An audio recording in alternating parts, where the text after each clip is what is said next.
आगे की तरफ समझते हैं। जैसे national commission for backward classes का गठन होता है 1993 में by an act of parliament. ये जो होता है एग्जामिन करता है complaints under inclusion over inclusion. कोई भी कंप्लेंट आता है उसको एग्जामिन करेगा।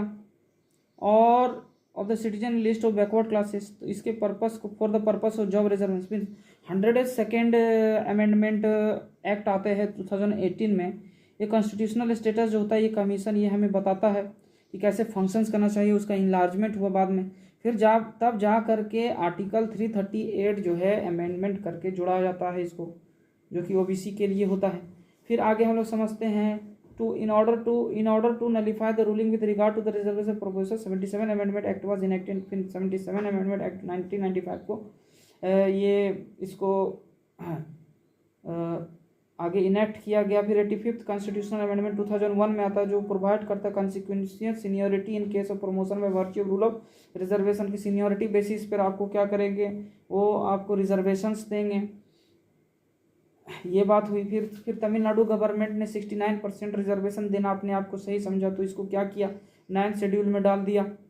76th अमेंडमेंट ऑफ 1995 जो है has placed the Tamil Nadu reservation act of 1994 in 9th schedule to protect it and from judicial review. Judicial review से बचने के लिए इसको 9th शेड्यूल में डाल दिया। कोई भी 9th शेड्यूल में डाल देता है तो उसको जुडिशियल रिव्यू नहीं होता है। तो ये हमने समझा। आगे थोड़ा सा और इसको एक्सटेंड करते हैं, फिर इसको ईबीसी पढ़ करके इसको फिनिश करेंगे। तो आखिर क्यों ओबीसी को क्लासीफाई किया गया, तो इसको ओबीसी को क्लासीफाई करने के लिए एक रिपोर्ट आया था, उसको रोहिणी कमीशन ने किया था।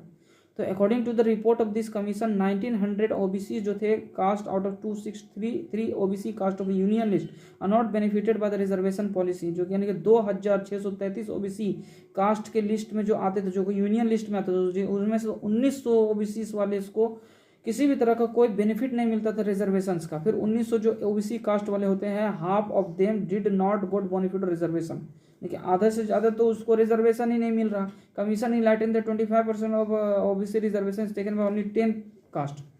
तो ये जो रोहिणी कमीशन आया सिर्फ 10 सब कास्ट के लोग ही 25% तक के रिजर्वेशन को ले रहे। Some caste who did not get benefit such, कौन कौन जो बेनिफिट नहीं ले रहे थे, जैसे कालागिर्स हो गया जो पॉलिश करता है, फिर सिकलीगिर सरनी जो शार्पिंग नाइफ जो छुरी को तेज करता है, ये सब recommended. 10% reservation out of 27% OBC should be given to the 1900।